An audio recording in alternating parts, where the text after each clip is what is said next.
Hi everyone. It's been a long time since we have done one of these recorded interviews so that you can get to know different people in our church, especially our leadership and staff. And so today I'm here with one of our elders, John Abernethy, who is going to share with us a little bit about himself and what it's like to be an elder here at LPC and about his faith journey. So we hope that this will be a good connection for you as it will be for us. So thank you for being here, John. Thank you. Would you just start out by telling us about yourself and Sure. your background and any details like that you'd like to include? Sure. I was raised in Johnson City, Tennessee, which is kind of the Bible Belt of the South, one of the Bible belts. I was very active in sports growing up, played Little League basketball and played in the high school. Little League baseball and Little League basketball, and I got into golf early on when I was about 13 years old, and for some reason I was able to do that. It didn't take me long to break par and get going, and it became a passion with me. I love the game of golf. So our state high school team, our high school team won the state championship. I went on to Duke University, and we won the ACC several times, and we were third in the nation my junior year. So golf has always been a part of my life growing up. It is to this day. It's a great game, and it's a passion.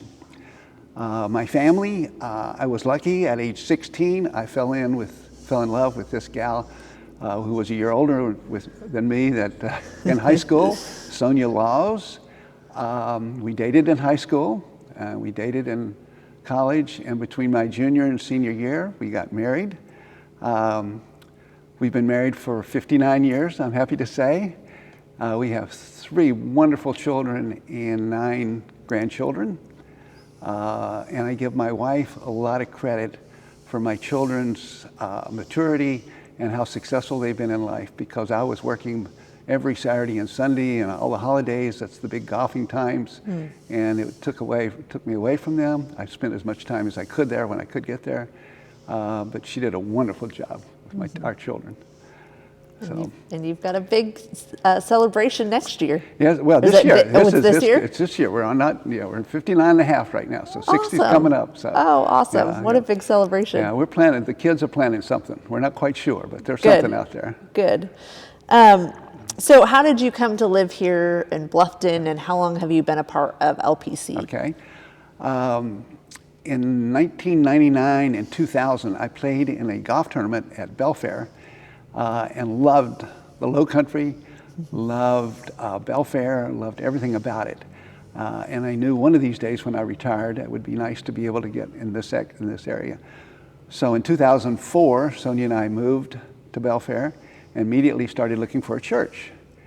Unbeknownst to me, when I looked around and found Low Country Presbyterian Church, I found out that one of my members on the high school golf team was Frank Sells. Oh. Frank Sells became a pastor and is the founding member of Low Country Presbyterian Church. So I immediately made contact with him. He wasn't the member, wasn't the pastor at that time, but he lived in the area. Caught up with him, had a great conversations, played golf with him, had a wonderful time. And it just became natural that we should be at LPC. So when we came in, and the first time we came in, the friendly atmosphere of the church, the fact it had an 8:30 and 10:30 service was very nice. And you're an 8:30er, right? I am an 8:30er. I'm an 8:30er all my life, all through wherever I worked. I always tell my staff I'll be in at 10 o'clock to work on Sunday mornings. I'm going to find a church, and I always did, no matter where I was. So what are some of the areas of the church that you feel really good about? I like the ministers, and you being one of them. I like the message. I think most people go to church, they like the camaraderie and everything else about it, but we go to hear the sermon and what the delivery is and how it is and what it means to us. And I think that's been exceptional here, especially in this day and time. I like the camaraderie of the church, the friendliness of the church, the openness of the church. and everybody seems to want to pitch in and help and do things. And those are the big things that I love about it. And where are you currently serving? I became an elder in 2020, January 1st, 2020, and I'm now on the membership committee, which is great. I'm an outgoing person pretty much, and I love meeting new people, being with people all the time. It was a perfect fit for me, I thought. When Chris told me I was going to be at membership, I said, oh, that's terrific. I'll love that. I have a committee that is very functional, great. And I'll just get into this now. One of the things happened when I got here in January 1st, 2000. COVID wasn't here. 3 months later, COVID hits, and the church went through a big turnaround and had some big problems. So are we going to keep church open? What are we going to do? Are we going to stream it? What's going on? And as an elder, that was one of those things that I wasn't anticipating. Of course, none of us had any familiarity of what to do, but we made those decisions, and I'm happy that the church has survived. Actually, have done extremely well under the conditions. But those times of trying to make those hard decisions, do we mask, don't mask, what do about seating, all of that were big problems that we handled as best we could. Yeah, you couldn't have predicted. There's no way to have predicted any of that. And I'll give you a shout out, because the streaming that we did, the live streaming of the 10:30 service, was instrumental for those March, April, May, June, and it is now, but those months when we didn't have any service at all. I can remember sitting at home and thinking, I'll never be at home watching a church service of my own church. However, that's what I did, and it came over extremely well. We were fortunate to have you here that knew how to get all that done, and now we do it every Sunday, the 10:30 service, and it's very functional and it's very well done. Yeah. So what are some of the things that you've helped accomplish since you've been in the church in general too? Going back to the membership part, one of the things that I have taken not great pride in, but is happy that we've had new members come. During COVID, I thought nobody's going to join the church. 2020 or 2021, the church is nowhere near like it was when I first came here. And we've had 2 classes, 2020 and 2 more in 2021, with new members in each of the classes, 14, 15, 16 in each of the classes. And I give a big shout out to those individuals who have joined the church, joined LPC during this time under these circumstances, because they really don't know what we're all about. I mean, they've never seen us in full bloom, and it's wonderful. So I appreciate that part. That's the most challenging, and what I take the greatest pride is that the membership part, when we're able to function and do that.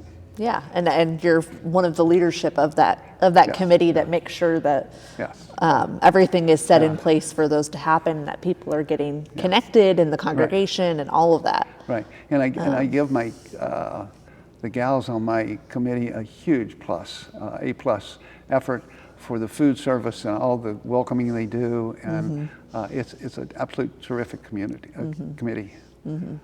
And I have to say, one thing that you accomplished before you became an elder, you were on the associate pastor nominating committee. Yes, I was. That found me. I was. And I look back on that time and think what a absolute wonderful time that was. It took 9 months or 10 months to finally get to you, and after interviewing a lot of different people and doing things and not feeling whatever right or wrong about either whoever was here. I'm so happy you are here, and so happy I'm part of your life. Well, I've been very thankful for you and all the ways that you've supported me. Thank you. I'm glad that you were part of that group. Thank you. Yeah. So it's been a challenging time to be an elder, as you've already touched on COVID a little bit. But what's been the biggest challenge? Has it been the deciding on whether we have in-person worship or not, whether we mask or not? What's been... Right. In our session meetings, when COVID was really in full bloom, there was discussion always. Number one, not having any church. Number two, having church with masking required, not having masking. And to me, those were the biggest decisions we had to make. And at this point in time, we were kind of in the middle. We have the middle of the sanctuary with no masking, and both sides we have masking and alternate seating. And that tends to be working out fine now. Hopefully we will be soon out of this and no masking. I can't wait till the time. That's the hope, right? Yeah. One of the sadder things about that is we always had a coffee hour after service. And because there's no congregating together after the service, it's all outside, we weren't able to do the coffee fellowship, and we're planning to get that started back in the very near future. Yeah, hopefully. Yeah, that's the hope is, we get to chat a little bit after worship now, but not nearly as much. People don't stay around as long without, a cup of coffee or a cookie in their hand. True. What do you see as some of the opportunities for the future of LPC as we are hopefully coming out of the pandemic?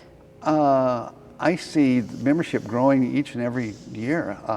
That's the bigger thing is in the area. Bluffton is a growing population, and there are Presbyterians coming from everywhere.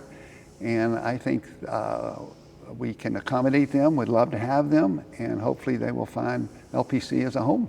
That's what I would hope. Yeah, and it has been so encouraging to have people, as you already said, a highlight for you and your ministry with us has been, we've had people join, and we've even had people who hadn't worshipped in this space before they joined. So it's been pretty remarkable that obviously the Spirit is still working. Yes, it is. It is. Yeah. So to wrap up and. Tell us a little bit more about your faith journey. So how you got to where you are today. Well, I referenced Johnson City, Tennessee in the Bible Belt. My parents went to church. We were actually Methodist in Johnson City. And I grew up going to Sunday school and church.